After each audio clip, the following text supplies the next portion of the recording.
Hey everyone, welcome to सरकारी add once again. तो इस वीडियो में हम लोग एक मोस्ट इंपॉर्टेंट डिस्कशन करने वाले हैं जो आप सभी से रिलेटेड रहने वाला है। तो देखो यहाँ पर हम लोग, जैसे कि आप स्क्रीन पर देख रहे होगे, ना ही एम्स मिला ना ही नीट अच्छा गया, अब क्या करें। ठीक है, तो कहने का मतलब है कि ये वीडियो खास तौर पर उन स्टूडेंट्स के लिए है जिनको एम्स में अगर रिजल्ट अगर आया भी है पीडीएफ में तो उनकी अच्छी रैंक या तो नहीं आ पाई है। ठीक है, या फिर दूसरा केस ये है कि भाई आपका रोल नंबर पीडीएफ में आया नहीं, यानी कि आप एग्जाम को ही क्वालिफाई नहीं कर पाए। ठीक है, तो एम्स बीएससी नर्सिंग का जो एंट्रेंस एग्जाम हुआ था उसका जो रिजल्ट आया, तो उसमें दो केसेस हो सकते हैं कि भाई या तो आपकी रैंक ज्यादा अच्छी नहीं आ पाई, ठीक है, लेकिन आप काउंसलिंग के लिए एलिजिबल हो। और दूसरा केस ये हो सकता है कि आप क्वालिफाई नहीं कर पाए, आप काउंसलिंग के लिए ही एलिजिबल नहीं हो। दूसरा उसके साथ क्या है कि आपने नीट का एग्जाम भी दिया था, वो भी इतना अच्छा नहीं गया, उसमें भी 300 नंबर आ रहे हैं, 250 नंबर आ रहे हैं, ठीक है, या 350 नंबर आ रहे हैं, 400 के आसपास आ रहे हैं। तो आप क्या कर सकते हो। ठीक है, तो मैं जितने भी ऑप्शंस अभी आप सभी कैंडिडेट्स के लिए ओपन है, मैं सभी एक एक करके डिस्कस करूंगा। तो ये वीडियो प्लीज पूरा एंड तक देख लेना, क्योंकि हो सकता है कि भाई आपको अपॉर्चुनिटीज के बारे में ना पता हो, लेकिन फिर भी जो है अगर आप ये वीडियो देख लोगे तो हो सकता है आपके लिए कोई किस्मत का दरवाजा खुल जाए। ठीक है, तो प्लीज इस वीडियो को पूरा एंड तक देख लेना, बहुत इंपॉर्टेंट वीडियो ये होने वाली है।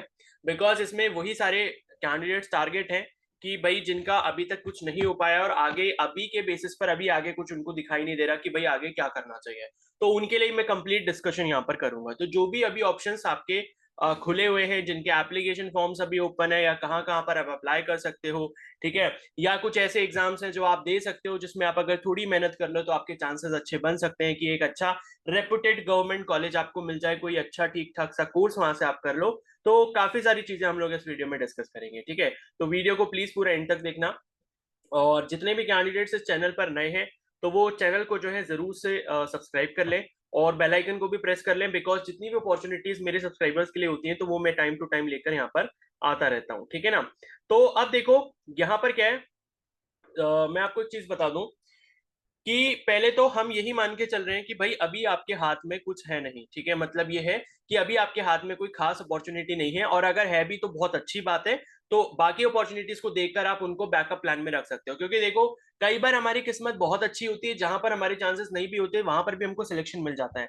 लेकिन कई बार हमारी किस्मत इतनी खराब होती है कि सिलेक्शन के एकदम पास जाकर हम वहां से वापस लौट आते हैं। तो कई बार ऐसा भी हो जाता है, तो इसलिए हमेशा देखो हमारे पास तीन चार अपॉर्चुनिटीज कम से कम होनी चाहिए। बैकअप ऑप्शन में अगर आप इन अपॉर्चुनिटीज को रखोगे तो उससे फायदा ही होगा, उससे कोई घाटा नहीं होने वाला। ठीक है, क्योंकि अगर मान लो आपने चार पांच अपॉर्चुनिटीज के लिए अप्लाई करा, मान लो एक दो में आपका सिलेक्शन हो गया, तो एटलीस्ट आपके हाथ में दो तो होंगी जिनमें से आप किसी एक बेस्ट को अपने लिए सिलेक्ट कर पाओ। ठीक है, तो इसलिए ये जो है वीडियो आपके लिए काफी ज्यादा इंपॉर्टेंट रहने वाली है। तो अब देखो यहां पर मैं पहले बता दूं कि भाई जिसका एम्स बीएससी नर्सिंग के लिए जो भी कैंडिडेट काउंसलिंग के लिए एलिजिबल है वो अपनी काउंसलिंग जरूर करवाए, और लास्ट राउंड तक करवाए, ओपन राउंड तक, जिसमें आपको 25,000 रुपए का सिक्योरिटी मनी जमा भी करना पड़ता है। तो भाई अगर आपको थोड़े से भी चांसेस लगते हैं कि भाई मेरे रैंक के अकॉर्डिंग ओपन राउंड में अगर चांसेस हैं, तो भाई वो 25,000 वाला रिस्क भी ले लेना। देखो रिस्क तो क्या ही है, बस रिस्क उसमें यही है कि 25,000 का अमाउंट आपको कुछ टाइम के लिए फंसाना होगा, 4-5 महीने लग जाते हैं उसका वापस रिफंड आने में। तो ये है, लेकिन ये है कि भाई अगर आप कैपेबल हो तो प्लीज ओपन राउंड तक काउंसलिंग के लिए फाइट जरूर करना। तो पहली जो चीज उन कैंडिडेट्स के लिए हो गई जिनको एम्स में अभी थोड़ा सा रिस्की लग रहा है लेकिन वो काउंसलिंग के लिए एलिजिबल है। अब दूसरी बात करते हैं उन कैंडिडेट्स के लिए कि भाई एम्स में काउंसलिंग के लिए नंबर नहीं आ पाया है, या आपने नीट का एग्जाम दिया था तो उसमें भी ठीक ठाक स्कोर है, ज्यादा कुछ अच्छा नहीं है, मतलब कुछ ज्यादा उम्मीद नहीं लग रही कि भाई क्या मिलेगा। ठीक है, तो यहाँ पर देखो आप क्या क्या चीजें कर सकते हो। ठीक है, तो जो भी आपके लिए ओपन अपॉर्चुनिटीज है उसको देख लो एक बार। तो पहले मैं बात करता हूँ नीट स्कोर के बेसिस पर।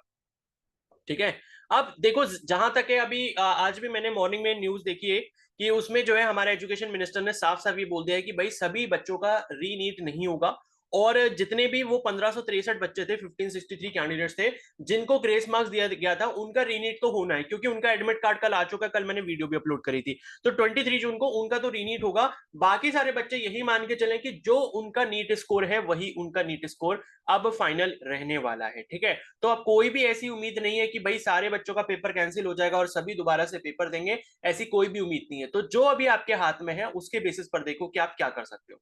ठीक है, तो जितना आपका नीट का स्कोर है, देखो यहां पर मैं आप सभी कैंडिडेट्स को बता दूं कि मैं थोड़ा सा कैटेगराइज कर देता हूं कि अगर आप जनरल, ठीक है, या ओबीसी या ईडब्ल्यूएस, और दूसरा कैटेगरी है एससी एसटी। ठीक है, तो ये मैंने दो ग्रुप्स ऐसे बना दिए। मतलब क्योंकि जनरल ओबीसी ईडब्ल्यूएस की कट ऑफ लगभग लगभग बराबर रहती है, थोड़ा बहुत डिफरेंस होता है, और एससी एसटी की जो है कट ऑफ लगभग लगभग बराबर रहती है, थोड़ा बहुत ऊपर नीचे होता है, ठीक है। तो देखो, अगर आप जनरल कैंडिडेट हो या ओबीसी कैटेगरी के कैंडिडेट हो या ईडब्ल्यूएस कैटेगरी के कैंडिडेट हो, और अगर आपके मार्क्स नीट में 350 से ऊपर है, ठीक है, मैं क्या कह रहा हूं, 350 से ऊपर है, उसके साथ साथ अगर आप एससी या फिर एसटी कैटेगरी के कैंडिडेट हो और अगर आपके मार्क्स नीट में 270 से ऊपर है, 270 से ऊपर है, कितने में से, 720 में से, तो 720 में से अगर आपके 350 से ऊपर है और अगर आप जनरल ओबीसी ईडब्ल्यूएस कैंडिडेट हो, या फिर 720 में से आपके नंबर जो है 270 प्लस है, और अगर आप एससी या एसटी कैटेगरी से बिलोंग करते हो, तो अभी आप नीट स्कोर के बेसिस पर देखो कहां कहां पर अप्लाई कर सकते हो। एक आपका अभी जो एप्लीकेशन फॉर्म निकला हुआ है वो है निग्रिम्स का, ठीक है, और ये निग्रिम्स किसके लिए है, बीएससी नर्सिंग के लिए है, बीएससी नर्सिंग, जो आप 4 साल का कोर्स कर सकते थे एम्स से, वो आपको अगर नहीं मिल पा रहा तो निग्रिम्स का फॉर्म आप लोग फिल कर सकते हो। ये फॉर्म आपको ऑफलाइन फिल करना होगा, बस इसकी फी पेमेंट 500 रुपए की जो है वो आपको ऑनलाइन करनी होगी, तो 500 रुपीज का यहाँ पर खर्चा है।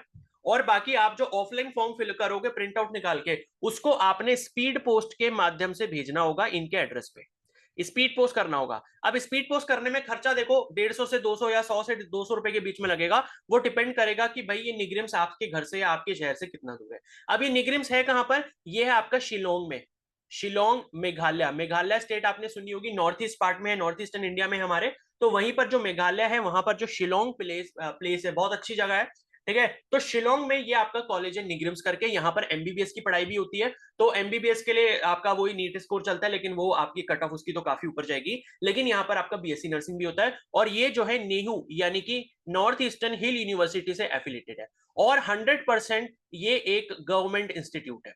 और यहाँ पर जो फीस स्ट्रक्चर है वो मतलब साल की जो 1 साल की आपकी बीएससी नर्सिंग की फीस होती है वो लगभग लगभग 3,000 रुपए के आसपास रहने वाली है, ठीक है, 3,000 रुपए के आसपास रहने वाली है।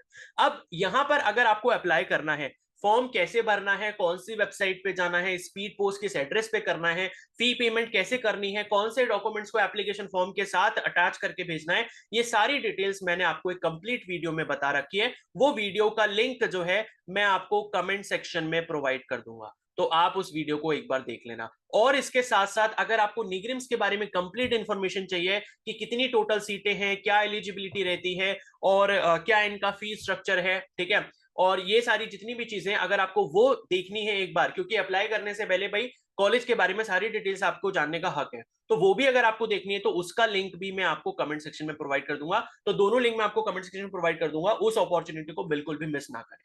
तो मैंने बता दिया 350 प्लस वाले जनरल ओबीसी ईडब्ल्यूएस, 270 प्लस वाले एससी एसटी कैंडिडेट, ठीक है।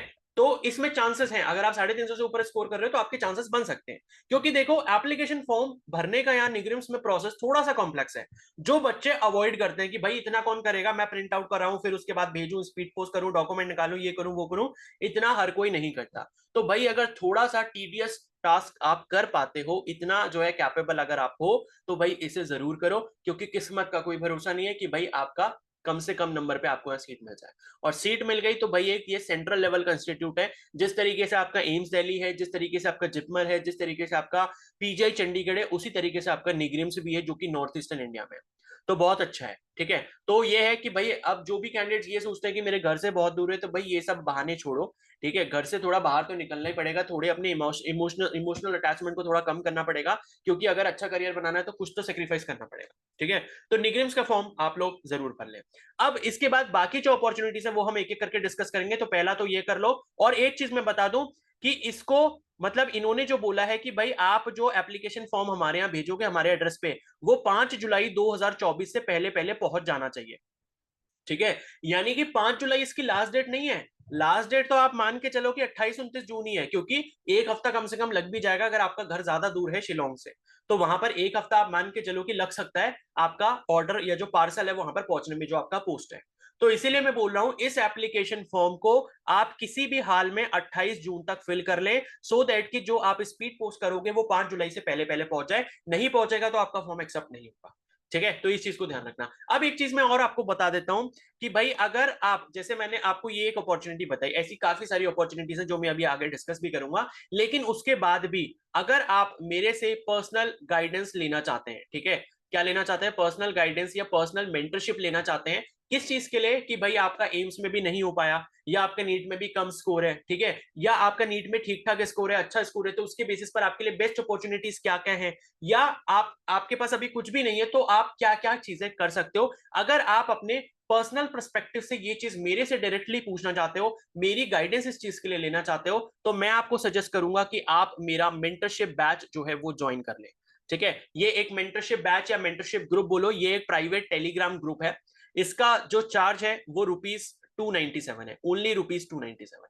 ठीक है, अब देखो ये काफी ज्यादा अफोर्डेबल अमाउंट मैंने रखा है, और ये इसलिए रखा है देखो, क्योंकि देखो बहुत सारे कैंडिडेट्स को गाइडेंस नहीं मिल पाती उनके अकॉर्डिंग, कि भाई मेरी हालात इस टाइम पर ये है, मेरी कंडीशन ये है, मैंने ये चीजें कर ली, मेरे को इसमें फेलियर मिल गया, आगे मैं क्या करूं। तो आपको अपने लिए अगर पर्सनलाइज ये चीज चाहिए, क्योंकि ये तो मैं आपको जो चीजें बता रहा हूं यहाँ पर, ये सबके लिए कॉमन अप्लाई होती है, लेकिन आपकी हालत क्या है, आपकी हालत को समझते हुए, आपकी कंडीशन को समझते हुए, कि भाई मेरा इतना ड्रॉप हो गया है, 2 साल ड्रॉप हो गया, 3 साल ड्रॉप हो गया, मेरी समझ नहीं आ रहा मैं क्या करूं, मैं इस स्टेट से बिलोंग करता हूं, मैं उस वाली स्टेट से बिलोंग करता हूं, मेरा डोमिसाइल यहाँ का है, ठीक है, मैं इस चीज में अच्छा हूं या इस चीज में खराब हूं, तो उसके बेसिस पर मैं आपको पर्सनली गाइड करूंगा कि आप बेस्ट अभी के टाइम पर अपना क्या कर सकते हैं। और देखो मैं आपको एक चीज बता दूं कि ड्रॉप लेने में टाइम बिल्कुल भी खराब मत करो, जो जिस टाइम पर बेस्ट अपॉर्चुनिटी आपको मिल रही है उसको ग्रैब कर लो और उसी में अपना करियर बनाने की कोशिश करो। ठीक है, क्योंकि देखो ये जो गाइडेंस वाला बैच है उसमें काफी सारे कैंडिडेट्स ऐसे भी मेरे को मिलते हैं कि भाई जिसका 4 साल का ड्रॉप है, 5 साल का ड्रॉप है, ठीक है, उन्होंने बीएससी कर लिया, एमएससी कर लिया, कोई एक कैंडिडेट था उसने पता नहीं एमकॉम वगैरह कर लिया था और उसके बाद भी वो उसने अभी नीट दिया है। तो भाई इन सब चक्करों में मत पड़े रहो, एक लाइन को चूज कर लो, कोई भी चूज कर लो। अगर आप ये चाहते हो कि भाई मेरे को मेडिकल फील्ड में ही जाना है, तो मैं आपको बेस्ट ऑप्शन सजेस्ट कर सकता हूं कि भाई अगर आपका नीट में भी स्कोर अच्छा नहीं है, या आपका एम्स का एग्जाम भी अच्छा नहीं गया, या फिर आपकी पढ़ाई भी इतनी अच्छे से नहीं हो पाई, फिर भी आप कहाँ कहाँ पर अप्लाई कर सकते हो, ठीक है ना। तो उसके बेसिस पर मैं आपको पर्सनली गाइड कर सकता हूँ इन सब चीजों के लिए। तो इसमें आप मेरे से डायरेक्टली कॉल भी कर सकते हो, क्योंकि मैं आपको अपना कॉन्टेक्ट नंबर शेयर करूंगा, ठीक है। तो जो भी आपके जब भी डाउट्स होंगे मैं आपको उसके लिए गाइड करूंगा, और मैं आपको बताऊंगा अभी आपकी सिचुएशन के अकॉर्डिंग, आपकी जो कंडीशन अभी चल रही है, कि भाई अभी आपके लिए बेस्ट क्या होगा करने के लिए, ठीक है ना। सो दैट कि आप फालतू के ड्रॉप्स में अपना टाइम वेस्ट ना करो, क्योंकि एक बहुत इंपॉर्टेंट चीज होती है कि अगर हमें सही से गाइडेंस नहीं मिलती तो हम ड्रॉप पर ड्रॉप लिए जाते हैं, और फिर कोई पड़ोस वाला कह देता है कि भैया ऐसा कर तू बीएससी में एडमिशन ले ले, यहाँ पर पास वाले कॉलेज में, वहां पर अभी एडमिशन चल रहे हैं, तो आप वहां जाके एडमिशन ले लेते हो, और उसके बाद 2 साल बाद फिर आपको याद आता है कि नहीं यार मेरे को तो मेडिकल फील्ड में जाना था, फिर आप नीट की तैयारी करते हो, फिर आप इधर बीएससी नर्सिंग के फॉर्म भर रहे होते हो, फिर आप बीएससी नर्सिंग के एग्जाम दे रहे होते हो। तो भाई उन सबसे अच्छा है कि जो इस टाइम पर आप कर सकते हो उसको करो, ठीक है। तो अगर आपको ये मेंटरशिप ग्रुप ज्वाइन करना है, तो आप मेरे को टेलीग्राम पर मैसेज कर सकते हो, ये मेरी टेलीग्राम की पर्सनल आईडी है, SHIKHER_297। इस पर आप मेरे को डायरेक्टली मैसेज कर सकते हो, ठीक है। चलो अब आगे बढ़ते हैं। आगे मैंने आपको पहला निग्रिम्स वाला ऑप्शन बता दिया, उसके बाद जो हमारे पास दूसरा ऑप्शन है वो है जिपमर का। जिपमर ये है आपका पौंडीचेरी में, ठीक है। अब जिपमर पौंडीचेरी ये आपका एक ऐसा इंस्टीट्यूट है जो हमेशा एनआईआरएफ की जो मेडिकल रैंकिंग आती है उसमें हमेशा टॉप 5 में रहता है। टॉप 5 मेडिकल इंस्टीट्यूट्स में कौन कौन रहते हैं? देखो एक तो एम्स दिल्ली रहता है, एक आपका पीजीआई चंडीगढ़ रहता है, एक आपका जिपमर पौंडीचेरी रहता है, ठीक है। उसके बाद जो भी होंगे, लेकिन ये टॉप 3 या टॉप 5 में हमेशा अपनी जगह बनाए रखते हैं। और आपको अगर नहीं पता तो मैं ये भी बता दूं कि जिपमर पौंडीचेरी एक ऐसा इंस्टीट्यूट है जिसमें लास्ट ईयर की जो AIR-1 है नीट की, नीट ऑल इंडिया रैंक 1 जो टॉपर थी, उसने एमबीबीएस में इसी कॉलेज में एडमिशन लिया है। तो आप समझ सकते हो कि भाई ये कोई छोटा मोटा कॉलेज नहीं है, बहुत अच्छे लेवल का कॉलेज है, एम्स दिल्ली को टक्कर देता है।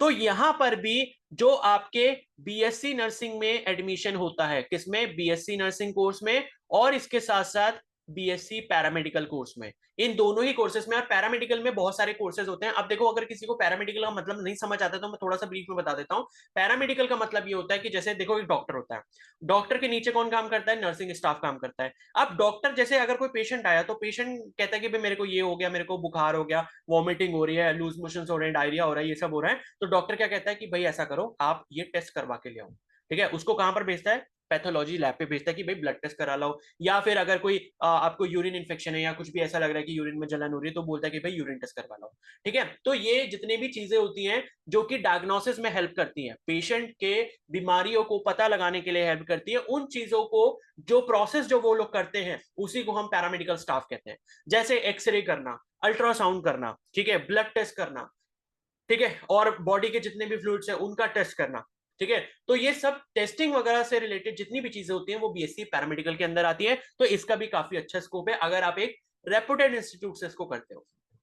ठीक है, तो ये चीज हो गई। तो ये बीएससी पैरामेडिकल हो गया, बीएससी नर्सिंग हो गया। इसका भी जो एडमिशन जिपमर पौंडीचेरी में होता है वो आपका नीट स्कोर के बेसिस पर होता है। इसके एप्लीकेशन फॉर्म अभी नहीं खुले हैं। ये कब खुलेंगे? जब अभी नीट का वो रीनीट वाला एग्जाम हो जाएगा। रीनीट का 30 जून को जब रिजल्ट आ जाएगा उसके बाद ही इसके एप्लीकेशन फॉर्म होंगे। जब ये ओपन होंगे तो मैं आपको इसी चैनल पर अपडेट दूंगा। तो चैनल को सब्सक्राइब करना बिल्कुल ना भूले, क्योंकि अगर वो नहीं करोगे तो फिर आपको सारी इंफॉर्मेशन कैसे मिलेगी।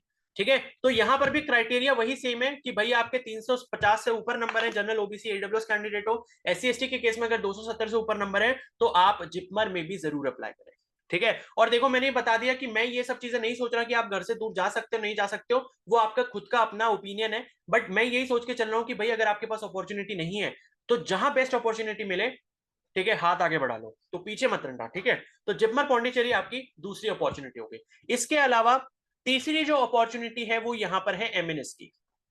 ठीक है, एमएनएस क्या होता है? एमएनएस होता है मिलिट्री नर्सिंग सर्विसेज। अगर आपको इसके बारे में कंप्लीट इंफॉर्मेशन नहीं है, और जिपमर की भी अगर आपको कंप्लीट इंफॉर्मेशन नहीं है कि कितनी टोटल सीट्स हैं, कौन कौन से वहां पर कोर्स हैं, फीस स्ट्रक्चर देखो जिपमर में फीस आप मान के चलो कि कोई भी कोर्स करोगे आप जिपमर में तो आपकी पढ़ाई लगभग लगभग फ्री है। ठीक है, लगभग लगभग फ्री है। यहाँ पे कोई बहुत ज्यादा खर्चा नहीं है, 1500 2000 3000, इससे ज्यादा एक साल की फीस नहीं है। तो ये सारे इंस्टीट्यूट जो मैं आपको बता रहा हूँ इतने ज्यादा अफोर्डेबल है कि भाई घर के ऊपर फाइनेंशियल कोई भी प्रेशर यहाँ पर नहीं आएगा। एमएनएस जो होता है वो मिलिट्री नर्सिंग सर्विसेज होता है। मिलिट्री नर्सिंग सर्विसेज का मतलब ये होता है कि इंडियन आर्मी जो है या इंडियन गवर्नमेंट उसके अंदर जो इंडियन आर्मी आती है वो आपको यहाँ पर बीएससी नर्सिंग का 4 साल का कोर्स करवाएगी।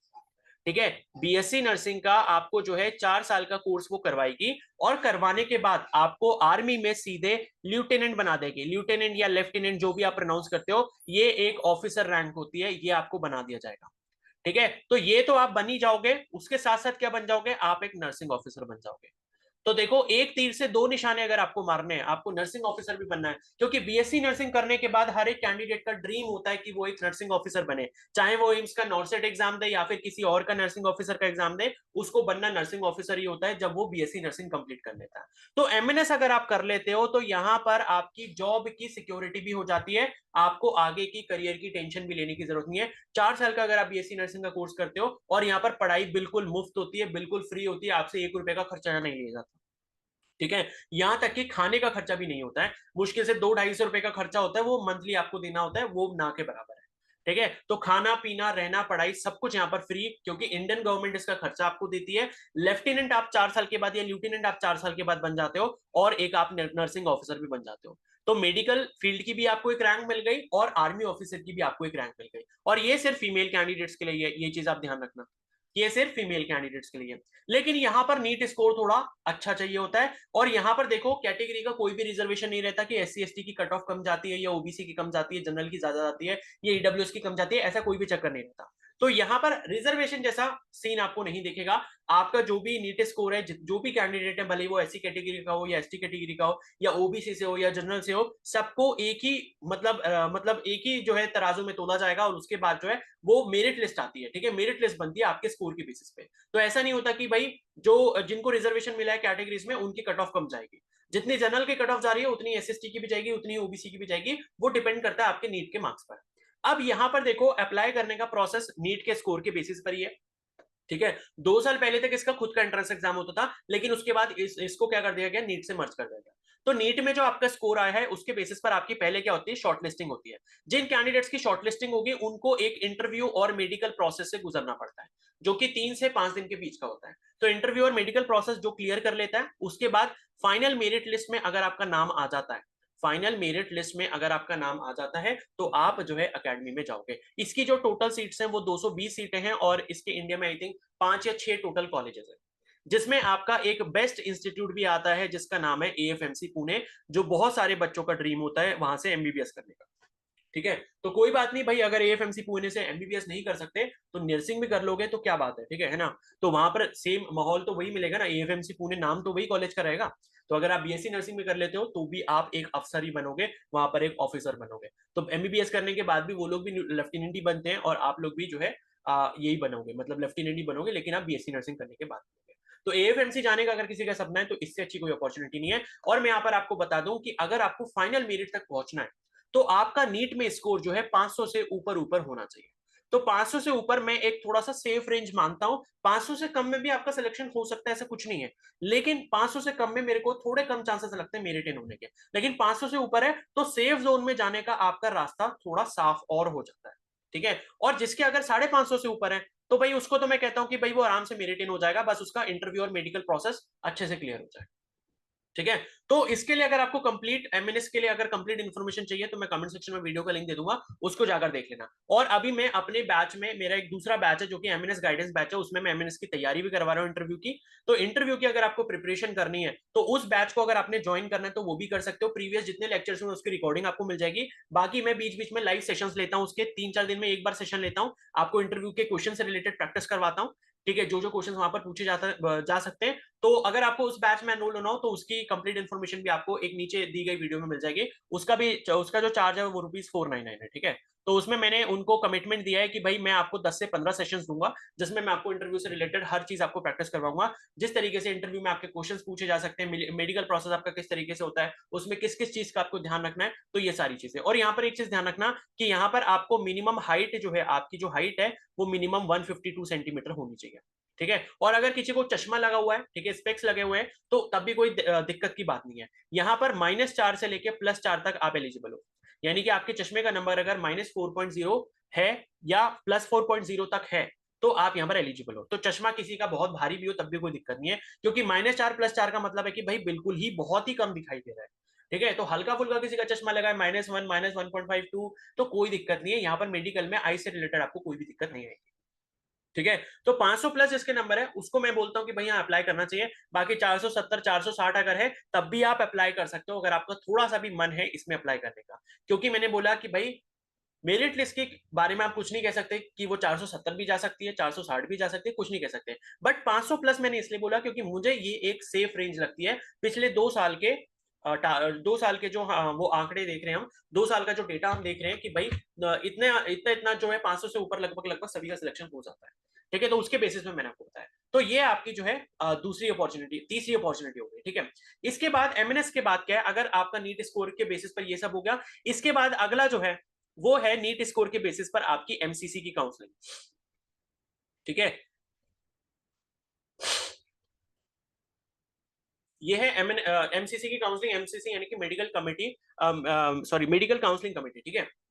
तो एमसीसी की काउंसलिंग आपकी जो है शायद 8-10 जुलाई के आसपास से नोटिफिकेशन आएगा, जब री नीट का रिजल्ट आ जाएगा 30 जून को, उसके बाद ही नीट की काउंसलिंग शुरू होगी। तो नीट की काउंसलिंग के बेसिस पर भी आपको बीएससी नर्सिंग में एडमिशन मिलता है। इसके लगभग 5 या 6 कॉलेजेस हैं टोटल इंडिया में, ठीक है। तो उसमें भी आपको जो नीट स्कोर के बेसिस पर कॉलेज मिलता है। और इसके लिए भी क्राइटेरिया में यहाँ पर सेम ही रखूंगा। अगर आप जनरल ओबीसी ईडब्ल्यूएस कैंडिडेट हो 350 से ऊपर है, और एससी एसटी कैंडिडेट हो 270 से ऊपर है, तो आप नीट से एमसीसी की काउंसलिंग करवा सकते हो बीएससी नर्सिंग कोर्स के लिए। आपके चांसेस हो सकते हैं कॉलेज मिलने के, ठीक है। तो एक तरीका ये है। और अगर आप एमसीसी की काउंसलिंग भी करवाओगे तो अगर आप मेरे मेंटरशिप बैच में रहते हो या गाइडेंस आप मेरे से लेते हो तो उसके लिए भी मैं आपको गाइड करूंगा कि आपके स्कोर के बेसिस पर आपको बेस्ट कॉलेज किस तरीके से मिल सकता है, ठीक है। लास्ट राउंड तक आप फाइट कैसे कर सकते हैं काउंसलिंग में, आपको कॉलेज मिलने के मैक्सिमम चांसेस मैं आपको प्रोवाइड करूंगा।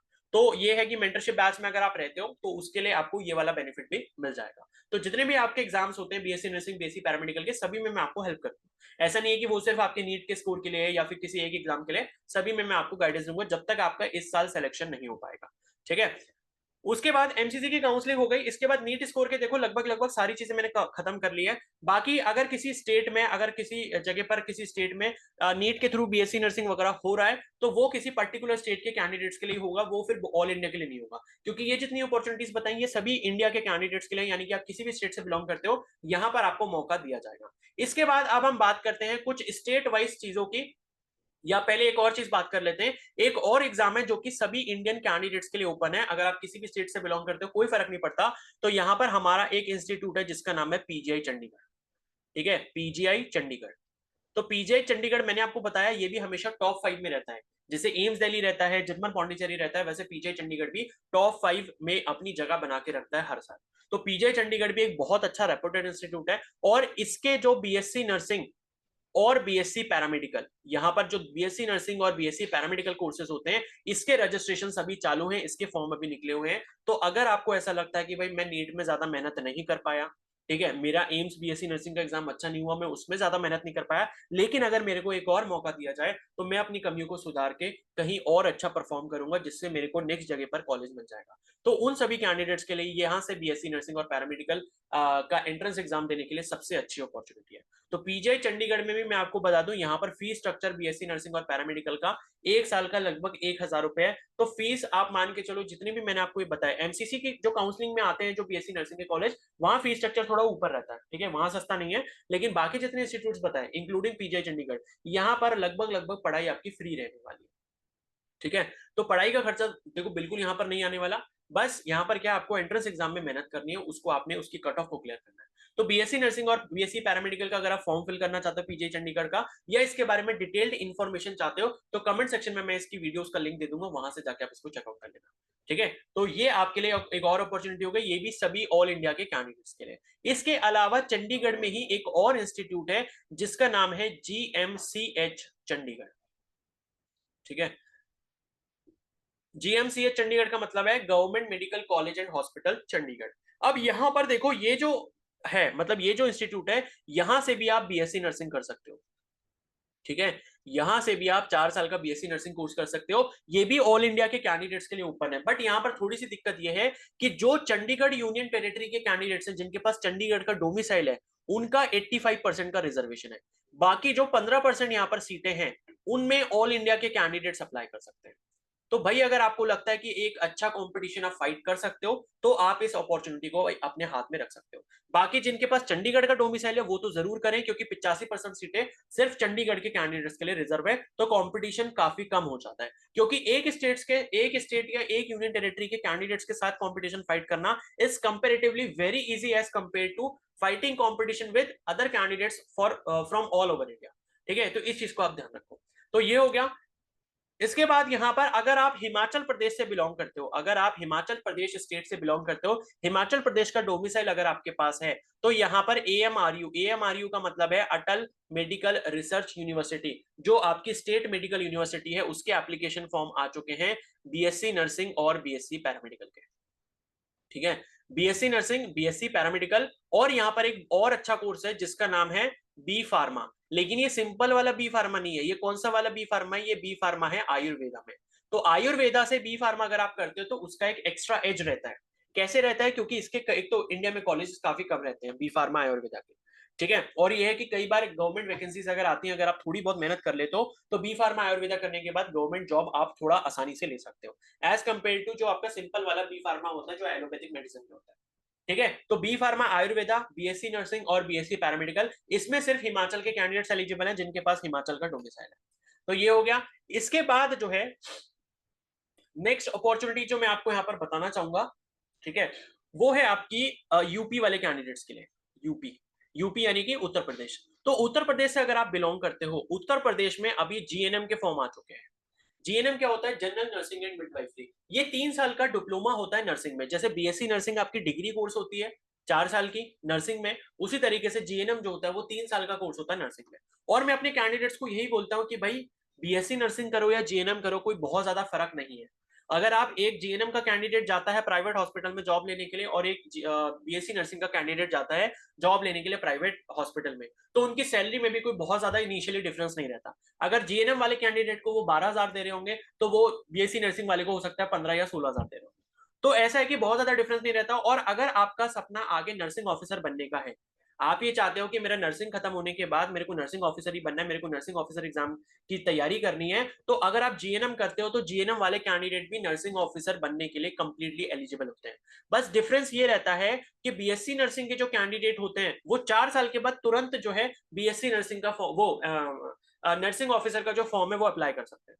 लेकिन जीएनएम वाले जो कैंडिडेट हैं, उनको 3 साल का कोर्स करने के बाद पहले 2 साल का एक्सपीरियंस लेना पड़ता है। और ये जो एक्सपीरियंस है वो आपका मिनिमम 50 बेडेड हॉस्पिटल में होना चाहिए। तो 2 साल मेरे हिसाब से तो बहुत अच्छी बात है कि भाई 3 साल आपने जीएनएम का कोर्स करा, 2 साल आपने क्लिनिकल्स भी सीख लिया बहुत अच्छे से, क्योंकि प्राइवेट हॉस्पिटल में जॉब करोगे तो क्लिनिकल्स आपको बहुत अच्छे से आ जाएगा, आपका एक्सपीरियंस बहुत अच्छा हो जाएगा, और बहुत सारी चीजों को, थ्योरेटिकल चीजों को आप लिंक कर पाओगे अपने प्रैक्टिकल एक्सपीरियंस से। तो 2 साल आप जो है जॉब करो प्राइवेट में, उसी 2 साल में आप तैयारी करो नर्सिंग ऑफिसर के एंट्रेंस एग्जाम की, जैसे कि एम्स का नॉर्सेट होता है, या आपके जो भी स्टेट में और भी कॉलेजेस हैं तो वहां पर भी नर्सिंग ऑफिसर की वैकेंसी आती रहती है, तो उसकी तैयारी करो। और सॉरी, तो और नर्सिंग ऑफिसर का एग्जाम जो है क्लियर करने के बाद आपकी स्टार्टिंग सैलरी 70,000 प्लस रहती है, 70,000 से ऊपर आपको सैलरी मिलती है।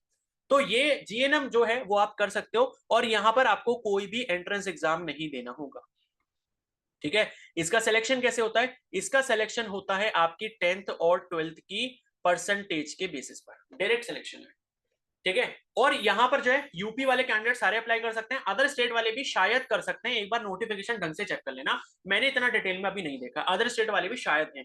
तो जो भी यूपी के आसपास के स्टेट वाले हैं, जैसे कि हरियाणा हो गया, पंजाब हो गया, ठीक है, हिमाचल हो गया, या आपका उत्तराखंड हो गया, तो ये जितने भी स्टेट के कैंडिडेट्स हैं जो यूपी के आसपास हैं, या जिनका यूपी से बॉर्डर वगैरह टच होता है, तो वो इस फॉर्म के लिए आप जरूर रजिस्ट्रेशन कर लें, ठीक है। एक बार चेक जरूर कर लेना कि अदर स्टेट के एलिजिबल है या नहीं है, मेरे हिसाब से शायद अदर स्टेट के कैंडिडेट यहाँ पर एलिजिबल है। तो यूपी से जीएनएम आप कर सकते हो। उसी तरीके से यहाँ पर एक और यूपी में आपका एक फॉर्म आता है जिसको हम यूपी एसएम एफएसी करके कहते हैं, ठीक है, यूपी एसएम एफएसी, ठीक है। इसका फुल फॉर्म है यूपी स्टेट मेडिकल फैकल्टी। यहां से आप क्या कर सकते हो? यहां से आप डिप्लोमा कर सकते हो, किसमें? Diploma in paramedical courses. Paramedical courses जो मैंने आपको ऊपर बताया था, जैसे कि आपका एक्सरे टेक्नीशियन का कोर्स हो गया, ठीक है, रेडियोथेरेपी टेक्नीशियन हो गया, या आपका मेडिकल लैब टेक्नीशियन हो गया, तो इसमें जो डिप्लोमा कोर्सेज होते हैं ये सभी 2-2 साल के कोर्स हैं, ठीक है। और इसमें भी यूपी वाले कैंडिडेट्स तो अप्लाई कर ही सकते हैं, शायद मेरे हिसाब से अदर स्टेट वाले भी कर सकते हैं, इसका नोटिफिकेशन आप एक बार डिटेल में चेक कर लेना, अदरवाइज मैं जल्दी ही वीडियो इस पर अपलोड करूंगा, तो वो आप देख लेना, ठीक है। तो यहां से क्या है, यहां पर भी आपका जो सिलेक्शन है वो 10th और 12th की परसेंटेज के हिसाब से ही होता है, कोई भी एग्जाम यहाँ पर नहीं होता, ठीक है। और ये है कि भाई आपके पास कोई भी अच्छी अपॉर्चुनिटी नहीं है, तो 2 साल का अगर कोई भी ठीक ठाक ये वाला कोर्स कर लोगे, तो कोई भी कहीं पर भी प्राइवेट में आराम से जॉब कर लोगे, 12-15 हजार की स्टार्टिंग जॉब लग जाएगी। उसके बाद अगर आपको डिग्री वगैरह करनी हो तो डिप्लोमा के बाद डिग्री भी हो जाती है, कोई दिक्कत की बात नहीं होती। तो ये भी आप अपने पास ऑप्शन रख सकते हो। इसमें सीटें बहुत ज्यादा है, इसमें जो सीटों का नंबर है वो बहुत ज्यादा है, क्योंकि कॉलेज बहुत ज्यादा है। तो यहाँ पर कॉलेज की कमी नहीं है, सीटों की कमी नहीं है, इसलिए 10th की 12th की परसेंटेज अगर मैं कहता हूँ कि भाई 70% से ऊपर है, तो मैं ये कहता हूँ कि भाई आपको आराम से यहाँ पर गवर्नमेंट कॉलेज मिल सकता है, ठीक है, गवर्नमेंट कॉलेज के हकदार आप हो सकते हो, ठीक है, क्योंकि गवर्नमेंट कॉलेज की लिस्ट बहुत लंबी है इसमें। आगे बात समझ में? तो ये कुछ अपॉर्चुनिटीज हैं जो मैंने आप सभी के साथ डिस्कस करी हैं, ठीक है। बाकी इसके अलावा जो भी अपॉर्चुनिटीज होंगी उसको मैं किसी नेक्स्ट पार्ट में जो है आपके साथ शेयर करने की कोशिश करूंगा। अभी इस वीडियो को हम यहीं तक रखते हैं। आई होप आपको काफी सारी चीजें यहाँ पर समझ आई होंगी, ठीक है। तो इसी तरीके से अगर आप चाहते हो कि मैं वीडियोस लेकर आते रहूं, तो प्लीज इस वीडियो को लाइक और शेयर जरूर कर देना। चैनल पर नए हो तो सब्सक्राइब जरूर कर लो, बेल आइकन को प्रेस जरूर कर लो। और अगर किसी को मेंटरशिप बैच में ऐड होना है तो वो मेरे को टेलीग्राम पर मैसेज कर सकता है। टेलीग्राम आईडी आपको यहाँ पर ये स्क्रीन पर दिख रही होगी, SHIKHER_297। इसमें जो चार्ज है आपका वो 297 है, और ये तब तक मैं आपको गाइड करूंगा जब तक आपको इस साल कोई भी कॉलेज, गवर्नमेंट कॉलेज अलॉट नहीं हो जाता, ठीक है। तो अब इस वीडियो को यहीं पर एंड करते हैं। बाकी आपके जितने भी डाउट्स वगैरह हैं वो आप मेरे को कमेंट सेक्शन में बता देना। टेलीग्राम पर प्लीज अपने डाउट्स मैसेज मत करना। Okay, so thank you and have a nice day.